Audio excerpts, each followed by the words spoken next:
साथियों राम राम। जय भाग्य सुधाम की। मैं लवलेश दुबे बिंदास कोचिंग सेंटर से आपके लिए लेकर आया हूं अलंकार का भाग 4, जिसमें हम आज उपमा अलंकार, उत्प्रेक्षा अलंकार और अन्य युक्ति अलंकार के बारे में बहुत ही अच्छे तरीके से समझने का प्रयास करेंगे। आइए देखते हैं उपमा अलंकार। साथियों, उपमा अलंकार होता कहाँ है? उपमा अलंकार की उत्पत्ति कैसे होती है? काव्य में जहाँ उपमेय तथा उपमान में साधारण धर्म को लेकर के समानता व्यक्त की जाए, वहाँ पर उपमा अलंकार की उत्पत्ति होती है। आइए देखते हैं। उपमा अलंकार जहाँ पर किसी एक वस्तु की तुलना दूसरी लोक प्रसिद्ध वस्तु के रूप, रंग, गुण, धर्म या आधार के आधार पर तुलना की जाती हो, उसे उपमा अलंकार कहते हैं। साथियों, किसी वस्तु में या तो रूप में तुलना की जाए, या उसके आकार से तुलना की जाए, या फिर गुण के आधार पर की जाए, या धर्म के आधार पर तुलना की जाए, या फिर आधार पर तुलना की जाए इत्यादि, इन सभी चीजों पर किसी वस्तु की तुलना की जाए साथियों, तो वहां पर उपमा अलंकार की उत्पत्ति होती है।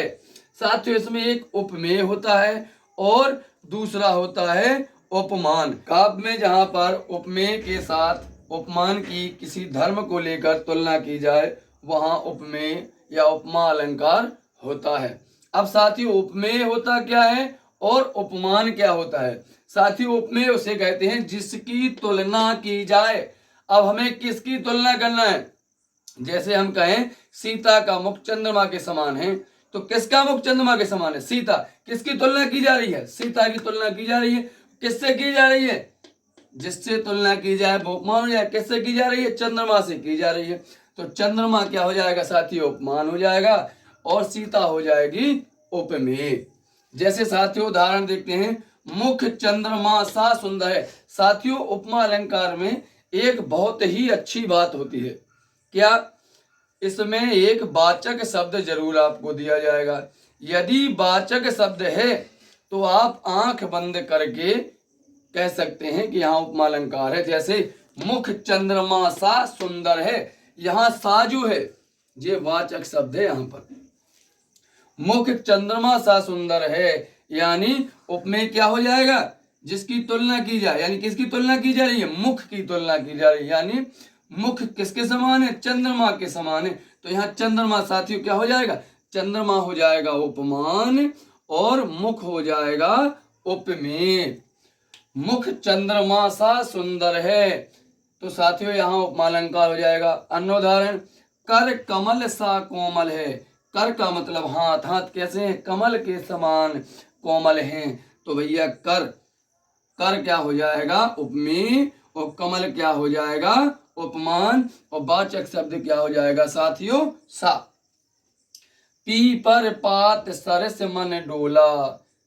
पीपर पात सरस मन डोला, यानी पीपल की भांति क्या हो रहा है? मन डोल रहा है।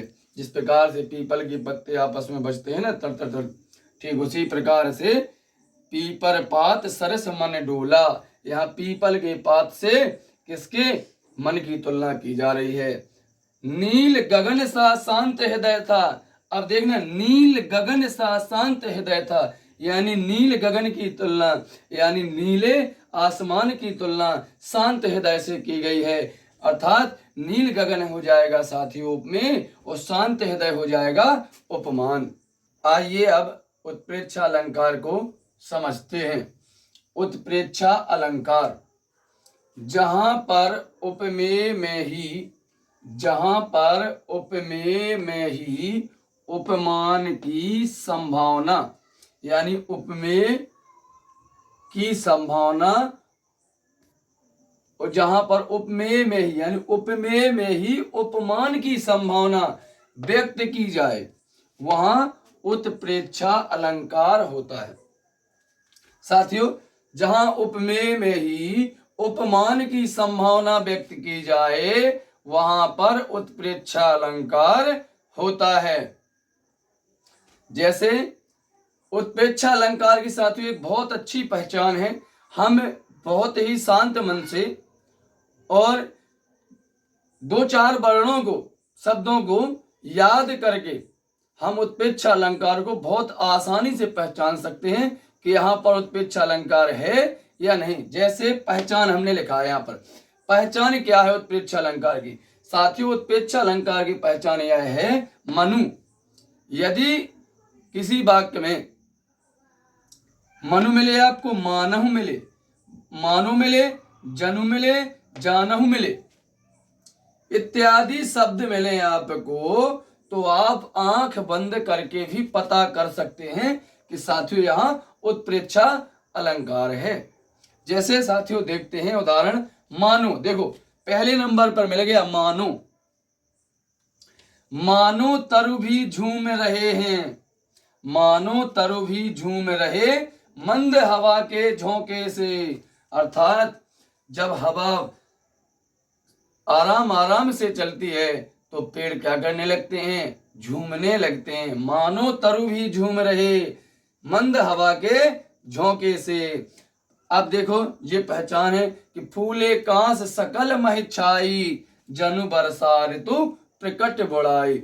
अर्थात हमें यह संकेत दे रही है कि कांस जैसे ही फूल आए तो हमें समझ लेना चाहिए कि अब वर्षा क्या हो गई है, बूढ़ी हो गई है, यह खत्म होने वाली है।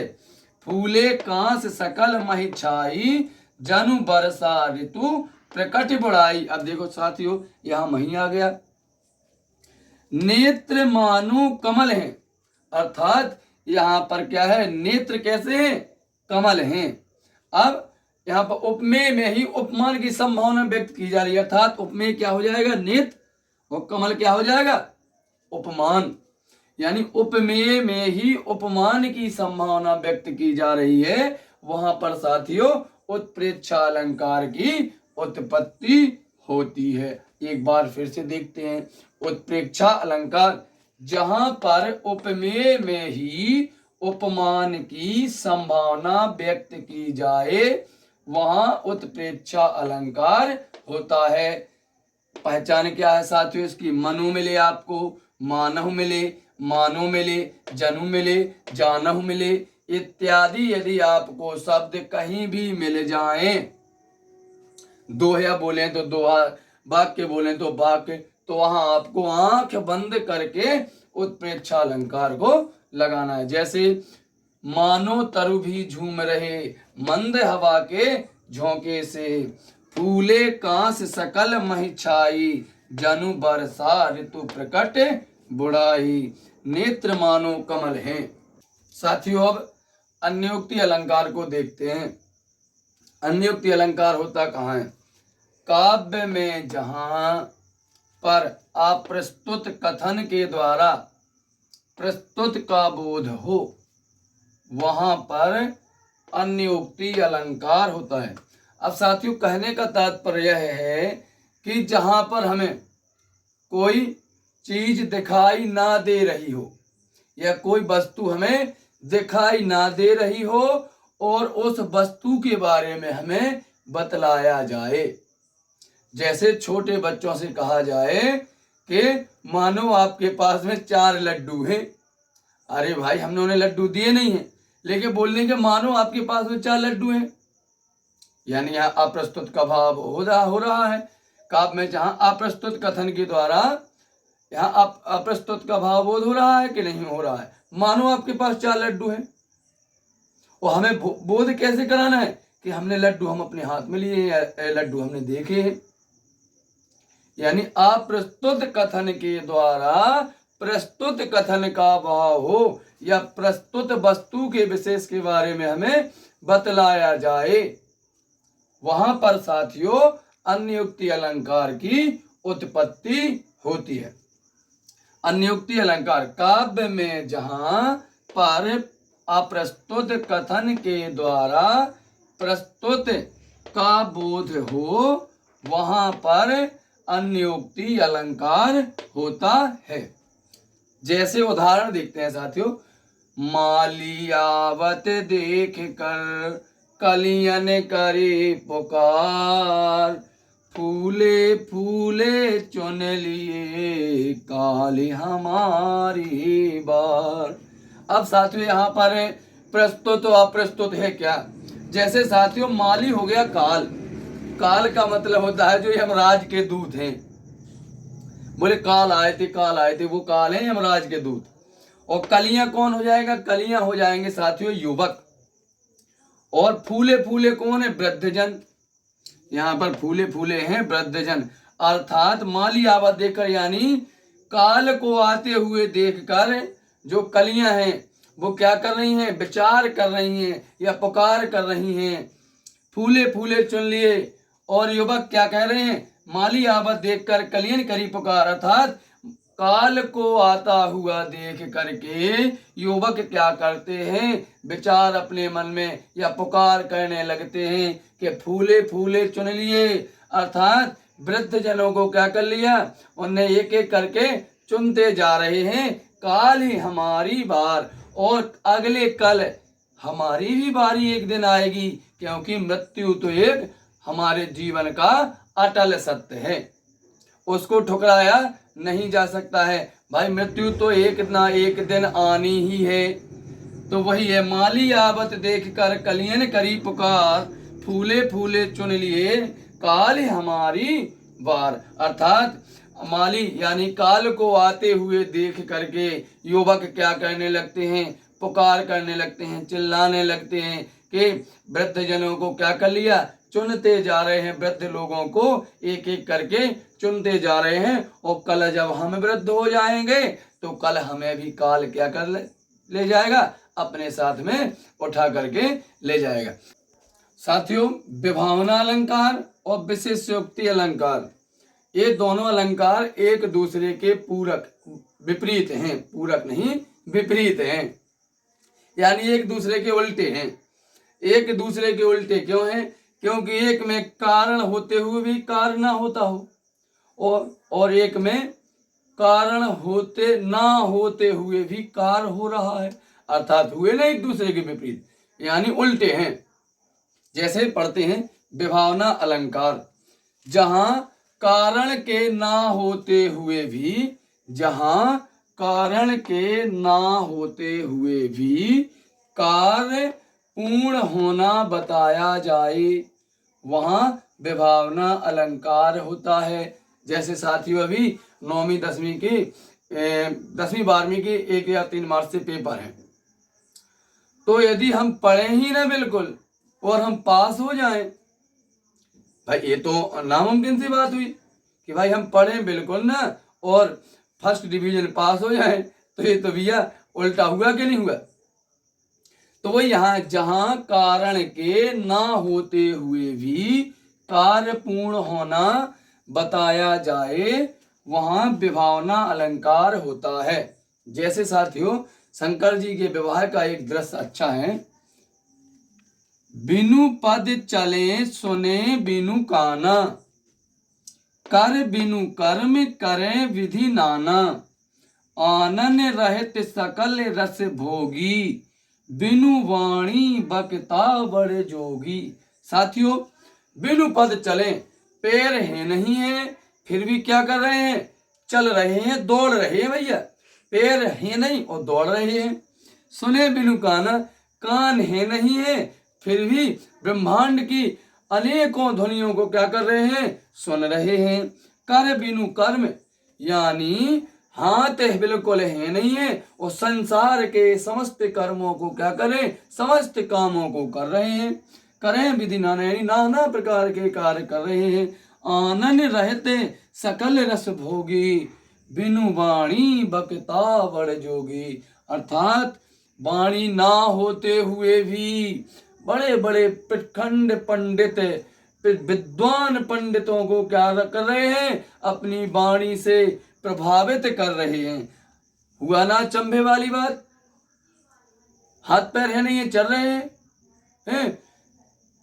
कर बिनु कर्म करे विधि नाना, पैर है नहीं है चल रहे हैं, कान है नहीं है सुन रहे हैं, हाथ है नहीं है संसार के सभी कर्मों को कर रहे हैं, आवाज है नहीं है यानी जिह्वा है नहीं है, फिर भी अच्छे अच्छे विद्वान पंडितों को क्या कर रहे हैं, फेल कर रहे हैं। साथियों ये अचंभे वाली बात हुई, अर्थात कारण के ना होते हुए भी क्या हो रहे हैं, कार्य पूर्ण हो रहे हैं। भाई बोलने के लिए क्या चाहिए, हमें जिह्वा चाहिए।